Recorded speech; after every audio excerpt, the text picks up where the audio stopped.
অনেকে আলেমদেরকে মৌলবাদী বলে, জঙ্গি বলে। কত সুন্দর একজন আলেম, তরুণ আলেমে দিন মাওলানা হানজালা, হাফেজে কোরআন, পীরজাদা। তার পোশাক আশাক অনেক সুন্দর, টুপি পাগড়িটা অনেক সুন্দর। জনগণ তাকে ভোট দিয়ে নির্বাচিত করে সংসদ পর্যন্ত পাঠিয়ে দিয়েছে। এখন তিনি সংসদ অধিবেশনে গত পরশুদিন ঢুকতেছেন, আরেকজন পাশের থেকে বলতেছে, ওই যে দেখো জঙ্গি এমপি যায়। হানজালার অপরাধ কি? অপরাধ হলো তিনি আলেম। অপরাধ কি? তার পাতায় পাগড়ি।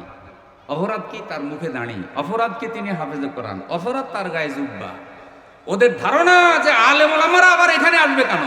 আলেম ওলামারা শুধু মিলাদ পড়বে, খতম পড়বে আর জগতে নেতৃত্ব দিবে। ওরা এইসব চোরেরাই কিন্তু এদেশের সম্পদ চুরি করে বিদেশে পাচার করে। হানজালারা করে না।